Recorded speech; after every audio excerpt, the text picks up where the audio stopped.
The grand proving grounds of Xylos Prime hung in the void like a meticulously crafted jewel, all crystalline structures and humming energy fields. It was the galaxy's premier institution for vetting nascent species, a place where civilizations were measured, weighed, and often found wanting. Within its central observation dome, two beings stood before a panoramic display. There forms a stark contrast in the sterile, white light. The first was Cthar of the brood of Kragnos, a mountain of corded muscle and chitinous plates. His people were warriors, bred for conquest, and his very posture radiated contemptuous power. The second, Xylos, was his antithesis, a slender, multi-limbed creature from the spindle worlds, whose entire species communicated through subtle shifts in bioluminescent patterns and precise, syntactically perfect galactic standard. His intellect was as vast as Cthar's biceps, and just as unsubtle in its application. They were observing Habitat Epsilon 7, a sprawling, terraformed enclosure designed to simulate a Class 12 high-threat world. And inside it, the subject of their observation was about to begin its trial. "I have reviewed the candidate's biological data for a fifth time," Xylos stated, his voice a series of modulated chimes translated by his universal implant. "I must conclude that this is a procedural error. A joke, perhaps. The being possesses no natural armor, no claws, no venom delivery system. Its auditory and olfactory senses are, by galactic standards, profoundly deficient. Its endoskeleton is brittle, and its epidermis is laughably thin." Cthar rumbled, a sound like tectonic plates grinding together. "They call them humans. I have heard tales. They are a prey species from a forgotten mudball in the Sol system. They fill clerical and low-level service roles on some of the outer colonies. They are known for their peculiar social bonding rituals and their tendency to expire from minor atmospheric inconsistencies."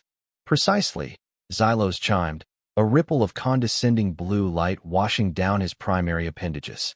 "Their homeworld, Earth, is classified as a death world, which is the only interesting data point in their entire file. But this is clearly an overstatement. A species this fragile could not have evolved on a true death world. They would have been consumed by their own atmospheric microbes within a single generation. It is more likely a clerical exaggeration to garner sympathy and favorable trade agreements." The panoramic display shimmered, focusing on a small airlock on the far side of the enclosure.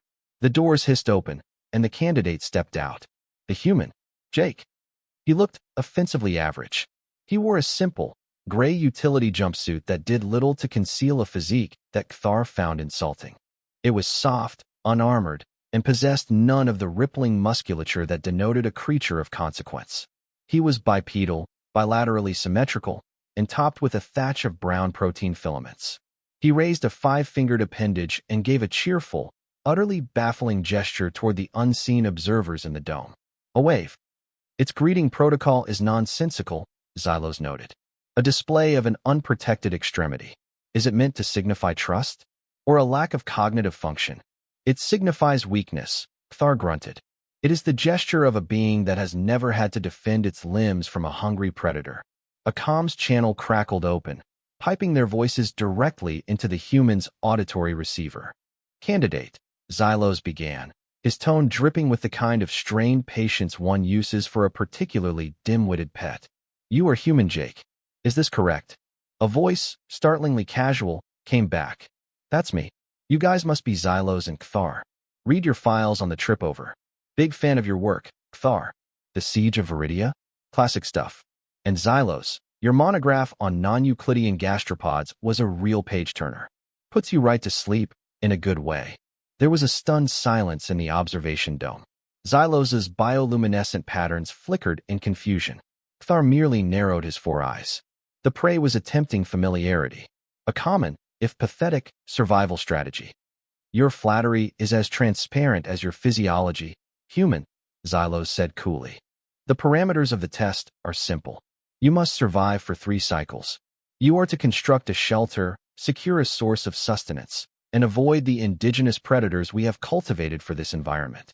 The final phase will involve the introduction of a Tier 7 apex specimen. Do you comprehend the terms?" "Loud and clear," Jake said, his voice still infuriatingly cheerful. He squinted at the simulated sun, then took a deep breath of the recycled air. Build shelter, find food, don't get eaten. Got it. Reminds me of a camping trip I took with my kindergarten class to Yellowstone. Except the bears there were bigger. And there were geysers. You guys got geysers. Kthar leaned closer to the comms unit. Your blustering is noted, human. Do not mistake our adherence to protocol for sentiment. We are observing a biological imperative. We expect your trial to be brief, but hopefully informative. No worries, Jake replied, giving another one of those foolish waves. I'll try to make it a good show. Now, if you'll excuse me, I think I'll start with the shelter. Daylight's burning. The comms channel closed. Xylos and Kthar watched the small, soft figure trudge into the dense, alien foliage. Kindergarten, Xylos mused, the word alien and clunky on his translator. A preliminary analysis of human cultural data suggests this is a term for a foundational educational institution for their young. He compares this trial to an outing with infants. It is a pathetic attempt at psychological self-inflation, Kthar dismissed. He sings a loud song as he walks into the dark forest, hoping the sound will frighten away the monsters.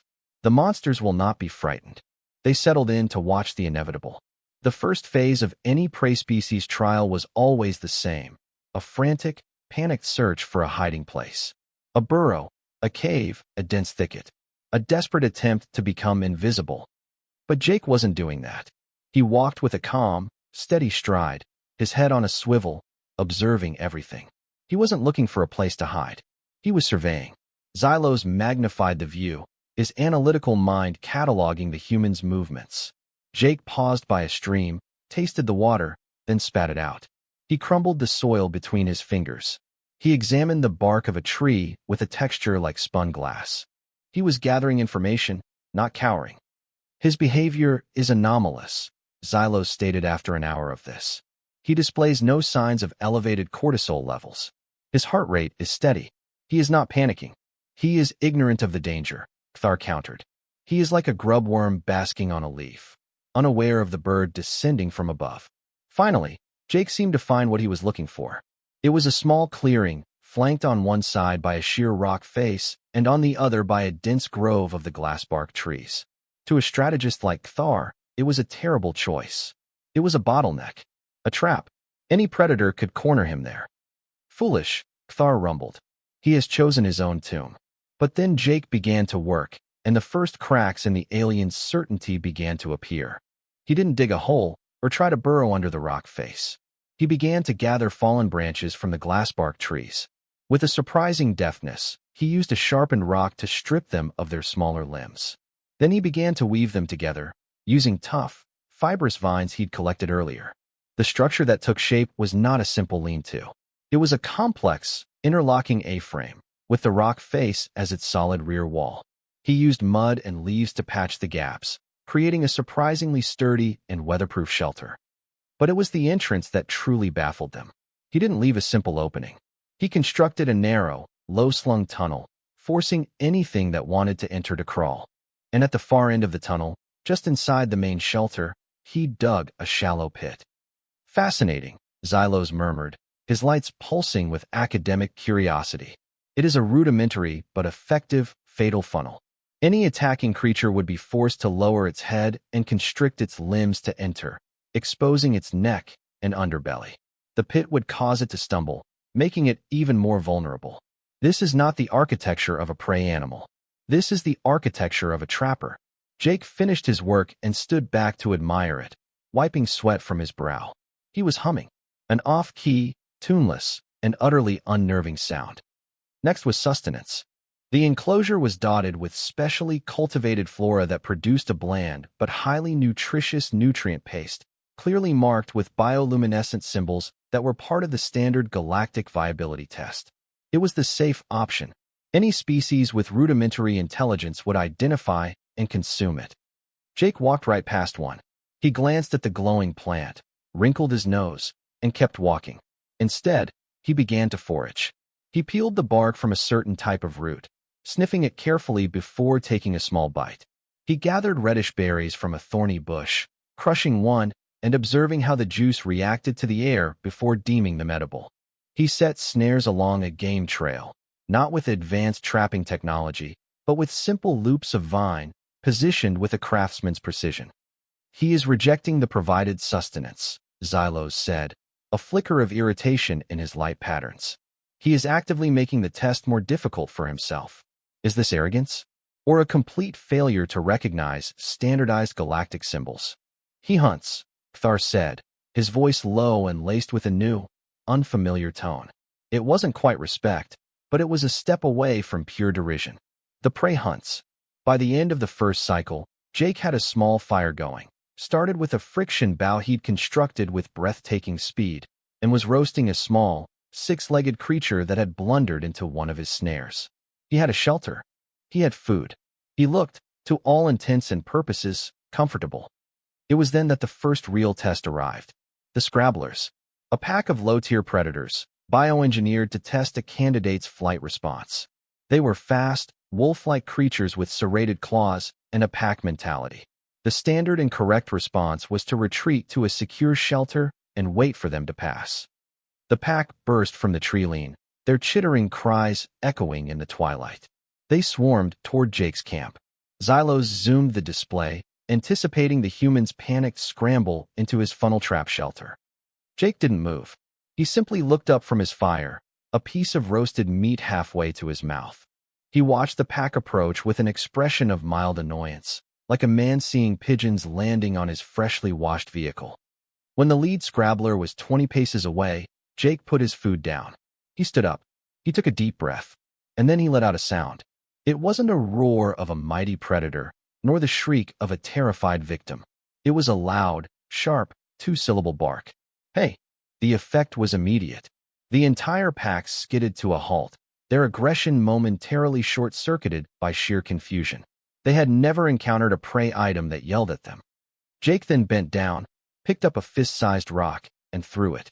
The motion was fluid, economical, and terrifyingly powerful. The rock flew through the air in a perfect arc and struck the lead Scrabbler squarely on the side of its head with a sickening crack. The creature yelped, stumbled, and fell, its packmates scattering in disarray. Jake picked up another rock. He didn't even bother to shout this time. He just held it up. The message was clear. The remaining Scrabblers, their pack leader injured and their confidence shattered, turned and fled back into the darkness. Jake watched them go, then shrugged, sat back down, and resumed his meal. In the observation dome, the silence was absolute. Thar stared at the screen, his massive hands clenched into fists. Xylos's lights were strobing in a chaotic pattern that his translator struggled to interpret, finally settling on the word, inconclusive. Inconclusive? Thar growled. Intellect. The prey thing just asserted dominance over a pack of predators using a thrown rock and a burst of meaningless sound. His threat display was energetically inefficient and biologically unsound. Xylos retorted, his chimes rising in pitch. He did not bare fangs. He did not raise hackles. He did not secrete musk. He simply shouted. It violates every known principle of predator-prey interaction. The Scrabblers should have interpreted it as a sign of panicked desperation. Their reaction makes no logical sense. It makes perfect sense, Thar rumbled, his voice dark. They reacted to his confidence, not his threat. They have never before encountered prey that was not afraid. It broke their predatory script. The second cycle passed much like the first. Jake improved his shelter, found a source of clean water, and seemed to be actively enjoying himself. He spent one afternoon weaving a basket out of reeds, a task of such mundane domesticity that it felt like a deliberate insult to the very concept of a survival trial. He seemed to be on vacation. A very rustic, very strange vacation. The confusion in the observation dome had curdled into a kind of low-grade dread. Every action Jake took was another piece of a puzzle that, when assembled, created a picture they could not comprehend. This was not a weak, fragile prey animal. This was something else, something they had no category for. It is time, Xylos announced as the third and final cycle began. His voice was flat, all previous condescension burned away and replaced by a cold, clinical need for data. Release the Grolnok. Thar felt a familiar, primal thrill mixed with this new, unsettling apprehension. The Grolnok was a masterpiece of genetic engineering, a true apex predator. It was a six-legged engine of destruction, with a hyperalloy-laced carapace that could deflect small arms fire. It had mandibles that could shear through plasteel, claws that could rend rock, and a rudimentary bioelectric sense that allowed it to track the nervous system impulses of its prey. It was not a creature of logic or reason. It was a biological weapon designed to hunt, to kill, and to inspire terror. Nothing had ever survived an encounter with a Grolnok. On the panoramic display, a reinforced hatch slid open on the far side of the enclosure. The Grolnok emerged. It was even more terrifying than the schematics suggested. A sleek, black nightmare of muscle and armor, it tasted the air, its multifaceted eyes glowing a dull, predatory red. Its bioelectric sense immediately locked onto the faint, rhythmic pulse of the human's nervous system. It began to move, not with the frantic rush of the scrabblers, but with the silent, inexorable glide of a true apex hunter. "Now we will see the truth," Kthar whispered. "Now the human's luck runs out."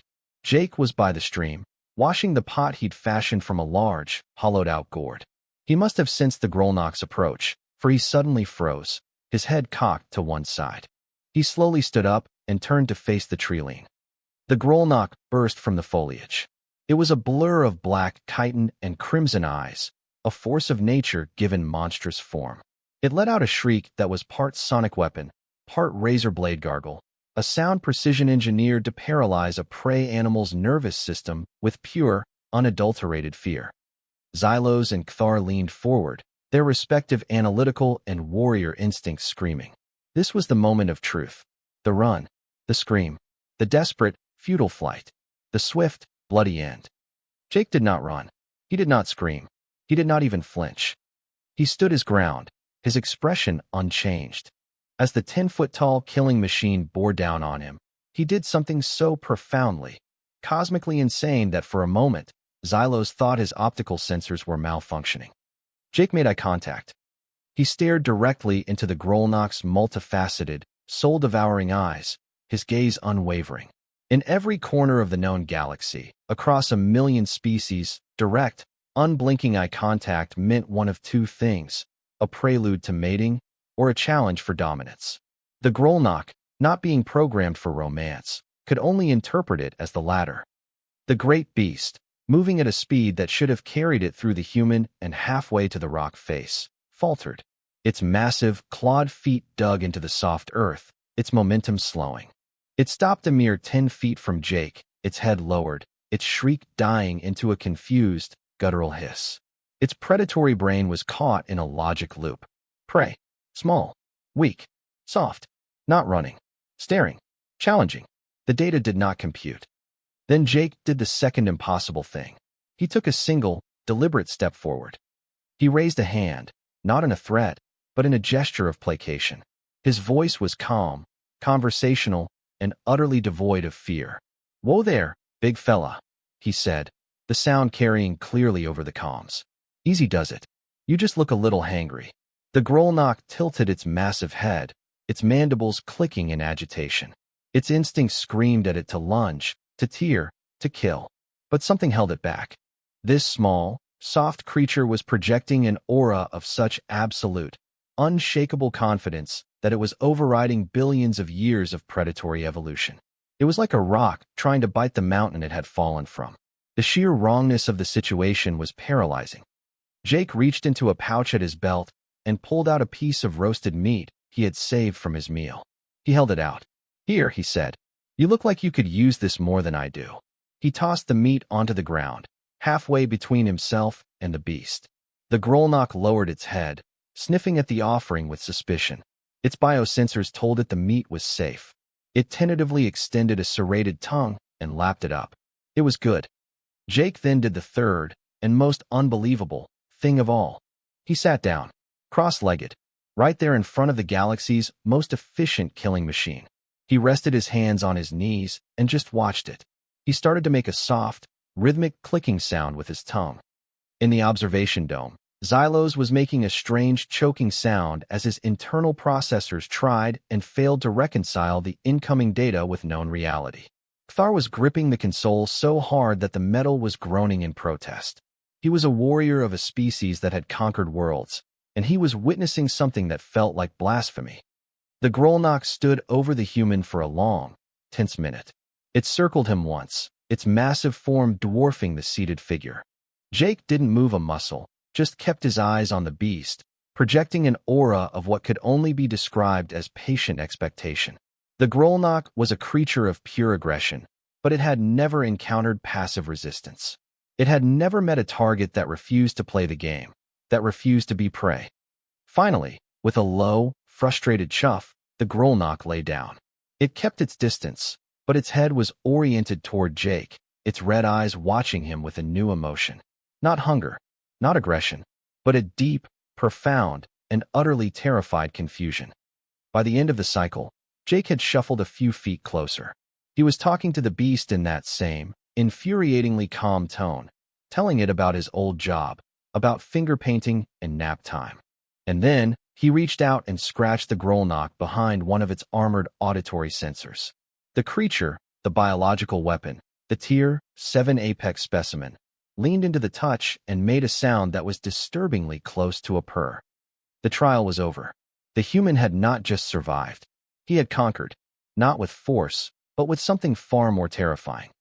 Back in the sterile debriefing room, Jake was sipping a nutrient drink, looking as relaxed as if he'd just returned from a pleasant stroll. Xylos and Kthar stood before him, their respective composure utterly shattered.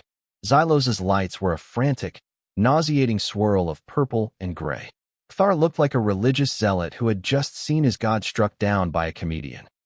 "Explain," Xylos demanded, his voice a strained series of high-pitched chimes. "Your actions were not logical. Your survival is a statistical impossibility.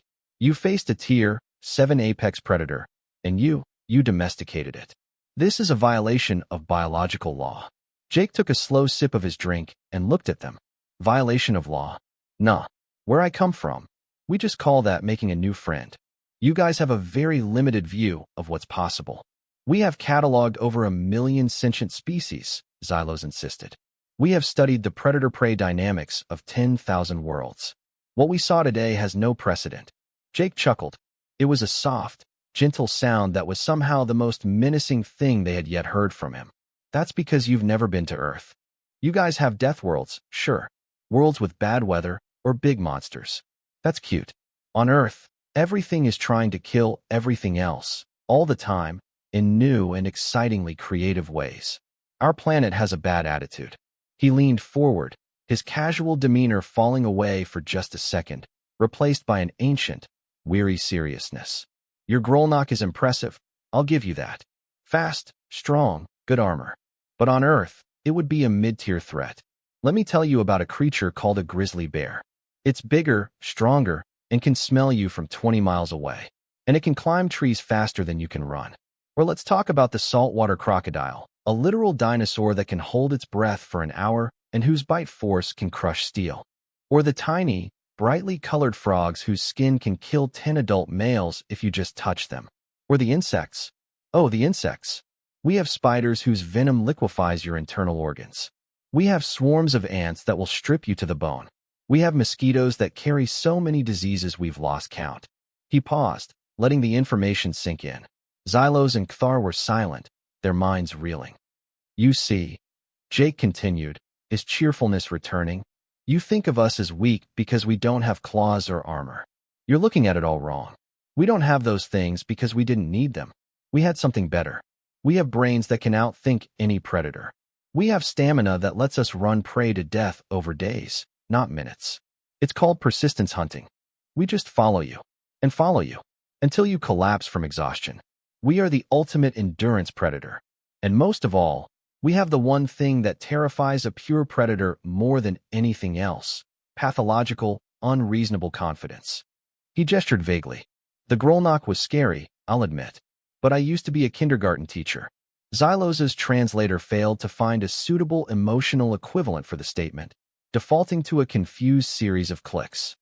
"I spent 8 hours a day, 5 days a week, in a sealed room with 30 chemically unpredictable, emotionally volatile, miniature humans who have no concept of self-preservation or long-term consequences," Jake explained patiently. "They are simultaneously the most fragile and the most durable creatures in the universe. They communicate through screaming, They weaponize bodily fluids, and their primary motivation is sugar. You think a six-legged killing machine with claws is intimidating? Try telling a 5-year-old named Tiffany that she can't have a third juice box. That's real terror. Your Grolnok was just a big, grumpy toddler who needed a snack and a nap. I've dealt with worse. Thar finally found his voice. It was a hoarse whisper. So your entire species is like you. Jake shrugged. Some are better, some are worse. But yeah, this is us. We evolved on a planet that's been trying to kill us for 200,000 years. We survived ice ages, supervolcanoes, plagues, and predators you guys would use as mythological monsters. And after all that, the most dangerous thing on the planet was still the guy in the next cave over. So we learned to deal with each other. We learned to bluff, to negotiate, to dominate through sheer force of will. Your Grolnok was programmed for a simple binary world. Either you're food or you're a threat. It had no file for annoyingly patient guy who refuses to be either. So its brain crashed. He stood up, stretching his arms. Being consistently underestimated is our single greatest tactical advantage. You all look at us and see soft, weak prey. We look at you and see manageable problems. Xylos and Cthar stood in the aftermath, the foundations of their galactic understanding reduced to rubble. Humanity wasn't a joke. They weren't a clerical error. They were a paradox. A species of soft-skinned, clawless prey animals who had mastered their death world not by evolving armor or fangs, but by evolving a brain capable of taming the monsters. Xylos ran a new simulation, inputting the data from Jake's trial. He reclassified Homo sapiens from prey species, non-viable, to a new category he had to invent on the spot. Persistence predator, psychological dominance class, threat level, incalculable. What? Cthar began, his voice barely audible. What will your species do, now that you have passed the trial? What are your ambitions? Will you seek conquest? Dominion. The warrior could only see the galaxy through the lens of power. Jake smiled, a warm, friendly expression that was now the single most terrifying sight Cthar had ever witnessed. Ambitions? Well, I was thinking of putting in a request to take the Grolnok home with me. I'm thinking of opening a daycare, maybe a petting zoo back on my colony. He paused, tapping his chin thoughtfully. The kids would absolutely love him.